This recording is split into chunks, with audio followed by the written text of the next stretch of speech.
Hello and welcome back to the podcast. I hope that you are well today. Today I'm coming to you with 10 ways that you are stuck in your nursing career. Now, I'm having a bit of a play today because I thought that it'd be fun to reflect back on my nursing career and think about all the ways in which I kept myself stuck for over 10 years. So here we go. Let's dive in. Now, I have to caveat this podcast. There might be some noise behind me because it sounds like somebody is trying to drill through my ceiling and all four of the walls around me. So I apologize if that is what happens, but trust me, I'm safe. Don't worry about me. I know you're really, really worried, but please don't worry. It's fine. So the first thing that I want you to think about when you're thinking about 10 ways to keep yourself stuck in nursing, told you I'm having a bit of fun, is believe that you have no options. That's right. Believe you have absolutely no options. You are 100% stuck and it's 100% real and factual. If you're anything like me, I told myself this for so long. I'm stuck in ICU. I can't do anything else. This is what I've trained for. I can't go anywhere else. Who's going to take me? All of the mind drama came up when I thought about what it could be or what it could look like if I chose to move away from where I was. So that's number one way of how you can keep yourself stuck is believe that you have absolutely no options. I mean, come on, in a world of 9 billion people, no options for sure. Number two is tolerate bad management. Don't do it. That is one way to keep yourself stuck is to just work for an asshole. We don't need to work for assholes. There are so many jobs out there. You do not need to tolerate bad management, bad culture, toxic behavior, bullying and harassment. Don't do that to yourself.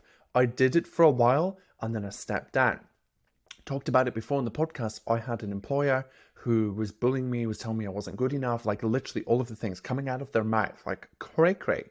She said, you're not good enough. You can't do this. My 21-year-old new graduate niece is better than you. FYI, I had like 8 years experience working internationally and she had never left Melbourne. So sure.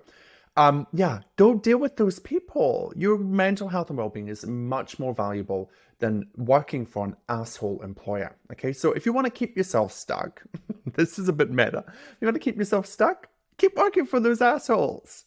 Number three, overwork yourself because you have to. I have to do overtime.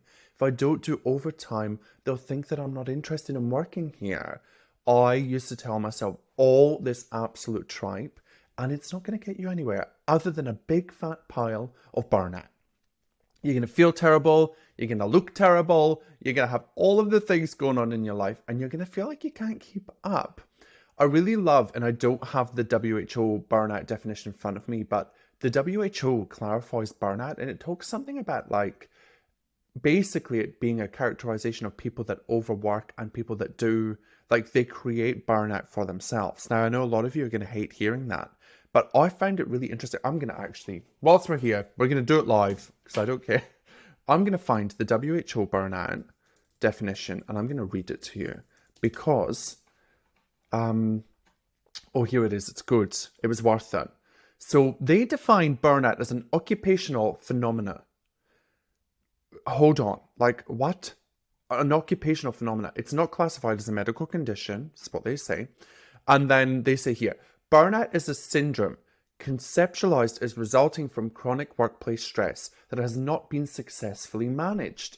It is characterized by three dimensions: feelings of energy depletion or exhaustion, increased mental distance from one's job, or feelings of negativism or cynicism related to one's job. How many ticks can we get for that? And reduced professional efficiency or efficacy. So I find that really interesting when we think about that. When I think about that from a coaching perspective, I'm like, oh, basically the WHO is telling us that sure, like workplace stress can contribute, but basically we're just not managing it as humans. And honestly, that's what I found to be true. So whilst I spent my whole career bitching, complaining about other people not helping me and all of the things, I was sitting there basically just further deepening my burnout. I don't know if that's true for you, but it was 100% true for me. And I really want you to hear that. Like, burnout is conceptualized as resulting from chronic workplace stress that has not been successfully managed. That is why I don't just do your CV cover letter selection criteria. We dive into your mindset. Why? Because I want you to be able to better manage your mind so that you can manage your feelings better, so that you can enjoy the work that you've trained so hard to do. Hear me when I say this. Burnout is not a badge of honor. We all walk around like, I'm burnt out. It's not a badge of honor. It's actually telling people I'm ineffective in managing my own stress. Let that sink in for a minute. I thought it was too good to not share. Now, if you don't like it, that's fine. Stop listening. So, that was number 3, overworking yourself because you have to do it. You don't have to do anything. Okay, if you take one thing away from this podcast, you don't have to do jack shit.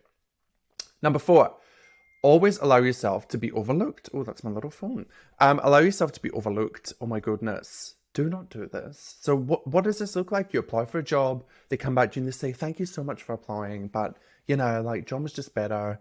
And this is the 6th time they've done it to you. FYI, they haven't helped you, and by they I mean your manager. They haven't helped you progress and develop. They haven't said, hey, giving you strategic feedback.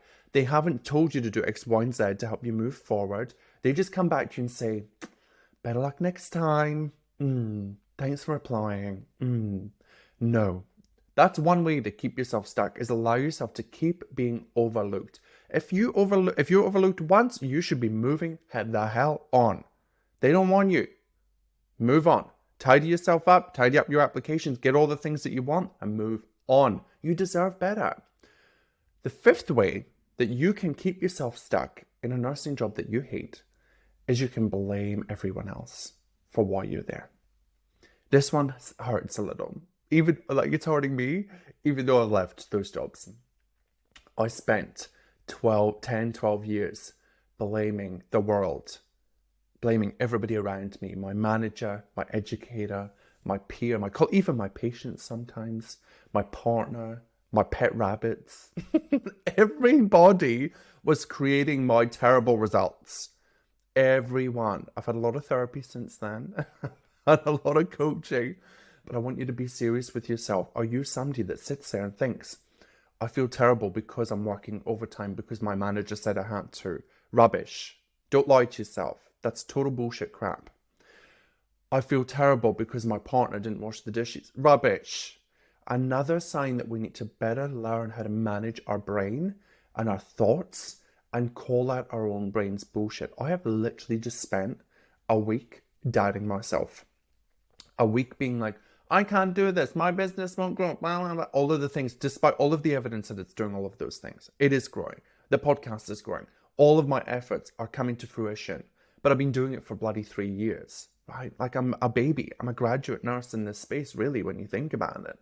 But my brain automatically defaults to blaming everybody else. Think about where you're doing this in your life and your career. Is it serving you? Is it helping you move towards your goals? Yes or no? But if you're somebody that is stuck and you're doing this is 100% keeping you stuck, blaming everybody else. We like to call this victim mentality. It sounds terrible, the word victim, but it really resonates with me because I was a victim for so long. A victim to my circumstances. I thought everything around me was creating how I feel.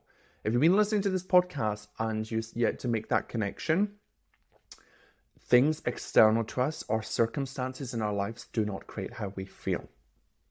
Being understaffed doesn't create a feeling of uncertainty for you or being pissed off or disappointment. It's the thought that you have about the circumstance that creates that feeling. So let that drop. Mic drop, let that drop for you. Number 6, assume that your manager knows exactly what you want because what else are they doing? They're just sitting in the office thinking about you, right? No, they don't have a clue. They don't take the time to have a clue. You have to inform them. You have to tell them. You have to go out of your way and say, by the way, I really want X, Y, and Z in the next 3 years. This is what I'm working towards. You have to put it in writing. You have to remind them every professional development plan, if you get one. And if you don't get a professional development plan, let's go back to the last one. Don't bitch about it. Go and make it happen. Go make it happen. Grab a senior nurse. Do your professional development plan. Did you know you actually don't have to do it at work for it to be considered something that you're working towards, you can just do it at home on your own. You can say, this quarter, I'm going to do this. Next quarter, I'm going to do this. And hold yourself accountable and make it friggin' happen. See it all the time in the Facebook groups, Wild West of Facebook. People are like, oh yeah, I didn't get the promotion. Did you tell them? Did you tell them that you wanted the promotion? Did you go out of your way to make it known that you were the perfect candidate? If you say no to those questions, then you assumed that they knew what you wanted. And it's just one great way to stay stuck. Number 7, kind of similar, but wait your turn. Have you ever heard this where people say, you know what? You should come and work here in ED, but you've got to wait 5 years before you're promoted because, you know, Jeannie's got to go next and Betty's going after her. And then, you know, John is next. And then you've also got to jump through the survivor of nursing, I call it. Like you've got to like crawl along the beach. Like the equivalent is like you've got to clean the sluice 10 times. And you've got to tick off all of these things before you can do it. Like I laugh and jest, but this is the reality, right? Like we're told all the time. People come to me. I was coaching an amazing nurse last week. She's a couple of years into her career. She's in an ED specialty. I have to wait. I have to wait. Everybody keeps repeating this to her. I have to wait. I have to wait. Who says you have to wait? Don't wait your turn. How would things change for you if you didn't wait and you just grabbed it by the balls and you just ran for it and you went for it? What have you got to lose? Waiting is a great way for you to stay stuck and to build resentment and to hate your career moving forward. I did it. I tell you, I sat and waited to feel ready. Here's the truth. You're never going to feel ready, okay? Put out a post this week and it went bloody crazy because I was like, oh, hospital cleaner, start of my career, felt like an imposter. Next, student AIN, felt like an imposter. Student nurse, felt like an imposter. Podcaster, fast forward 10 years, feel like an imposter. It's always going to be there. Don't wait for this day that's never going to arrive because you're going to keep yourself stuck. Number 8 is what should be versus what actually is. And as I say this, somebody's banging. I hope you can't hear that, but if you can't, apologies. I'm going to wrap it up soon. What should be versus what is. Okay, so if you're shooting on yourself all the time, you probably feel pretty miserable. Okay, we should have more staff. We should have more resources. It shouldn't be this way. My manager should care about me. I want you to just think about all those things that you're looking for in the external world. Are you giving them to yourself? I used to do this. People don't care. They should care more about me. But guess what? I wasn't caring for myself. We cannot ask for things from people that we don't give freely to ourselves. Elena Mallory says this, the happy nurse. She always says, we give, what is it? Give freely what you give to others. I can't butcher it. Butcher it. Give to yourself what you so freely give to others, is what she says. It's genius. It is a lesson that I keep reminding, keep relearning, is that if I'm shooting and I'm challenging reality, it's usually because I have an unmet need that I'm not giving to myself. Okay? Think about that for you. Number 9, remove all aspects of play in your life. I mean, come on. Seriously, you're an adult. Stop playing. This is a great way to stay stuck. I did this. So back in the day, and I actually am reconnecting to this now because I just spent a week at home in Scotland and I went to my local amateur operatic society. Now, it's probably no surprise to all of you that I love a bit of jazz hands and I love a bit of musical theatre. I was actually the lead role a couple of years. I was in the theatre group for like 10 years maybe. I did multiple productions across the region that I lived in. And it was heaps of fun. And I got to reconnect to that when I went back. So I went to watch their show, their production. And I was sitting in the audience thinking, when was the last time I did this? Why have I stopped myself from playing? This was a creative outlet for me. It allowed me to feel my feelings and to be seen and to play and to do different things. If you have removed all aspects of things that you did as a kid from your life because you're now an adult and we've got to be serious, like I'm learning this lesson right now, please go out your way and reconnect with the things that used to bring you so much joy.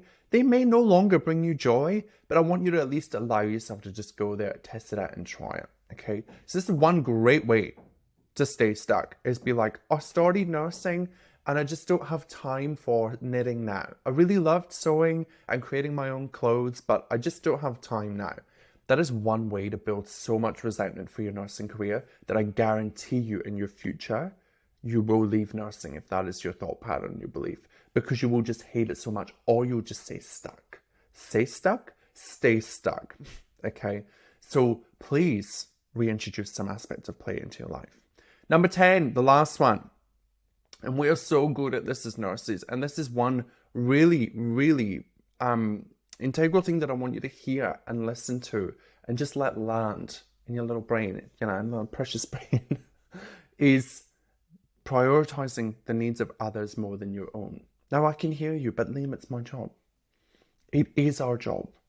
We do need to do this every single day, but it's even more relevant and pertinent that we give back to ourselves more than we give to others. And it's a really hard thing to balance and manage. No one teaches us, no one tells us.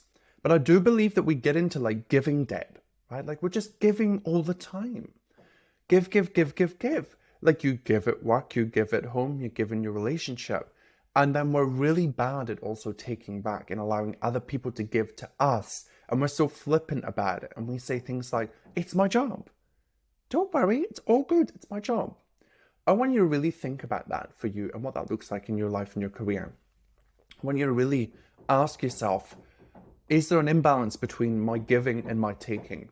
And if you're anything like me and you listen to this podcast because you're a high performer, there's an imbalance. There's definitely an imbalance. And it's really hard for us to receive when we don't acknowledge that we find it difficult to take from others. Whether it's just a compliment, like, I want you to notice when somebody says, great work today, are you flippant? Like, it's just my job. Or like, on a day's work, that's flippant, right? We don't want to do that. We want to open ourselves and be like, thank you so much. I appreciate that. Like, and then you want to give to yourself what they gave to you. Right? Yeah, Liam, you did a great job today. I coach people on this all the time. They're like, oh, well, it's just part of my job. It's every day. No, you just saved somebody's life. It ain't part of your job. It is part of your job. But give yourself the acknowledgement that you need. Number 10 here, the reason that you will stay stuck in your job is that you will prioritize other people's needs. And you won't give yourself what you need. And you will just build this level of resentment that will just keep building in your career. I did all of these 10 things. I'm not talking from a place of woo-woo and like I've read a couple of articles. This was my life. It's my lived experience, okay? And I'm being vulnerable and sharing it with you in the hopes and efforts that you beautiful humans listening don't do the same thing, okay? So as much as I had a bit of fun with this today, I don't want you to stay stuck, okay? But I want to get creative in helping you see that you might be stuck. So just to recap, the 10 were, believe you have no options. Number 2, tolerate bad management, work for those assholes, and just keep staying. Number 3, overwork yourself because you have to. Number 4, allow yourself to be overlooked for all those promotions. Number 5, blame everybody else for your circumstances. Number 6, assume they know what you want. That's all they're doing. All they're thinking about is you. Wait your turn and wait to be noticed. Number 7. Number 8, argue with what should be versus what is. Stop arguing with reality. Number 9, remove all aspects of play in your life. We don't get to play as adults. What are you doing? Number 10, prioritize the needs of others more than your own. If you are a beautiful high performance nurse that's been listening and any of this has resonated, I want you to send me a message and let's have a chat. Let's just chat it out. Any questions that you have, queries, if you want coaching on something that's come up, I can coach you in the DMs. Let's have a little chat. Reach out to me. I love hearing from you guys. Got a message this week from someone that said, Liam, I listened to your podcast and you've helped me realize that I do have options. This kind of was inspired a little bit by that. But they said, I do have options. I've just left my job and I've found myself a new amazing job where I get to empower student nurses. I love that so much. Anything is possible in your nursing career. You can stay in nursing, you can leave it, you can do whatever you want. But whilst you believe all of these 10 things that I've talked to you about today are true and factual, you will stay stuck, my friend. And I don't want anybody to be stuck. So if you want to discuss how we can get you unstuck in your nursing career, reach out to me. Let's have a chat. and let's explore what is possible for you in your nursing career. You can book a call with me, the link in the show notes. They're free. Come and have a chat. I love connecting. There is no commitment, no pressure to do anything other than explore you and your awesomeness. I will see you on that call. See you next time. Thank you so much for watching the High Performance Nursing Podcast. Make sure you subscribe and hit that bell for all future video notifications. If you want to dive deeper into this work, please come and join us in the High Performance Nursing membership. All the links are in the comments below. We would love to see you there and help you thrive within your nursing life, career, and mindset. Let's do this.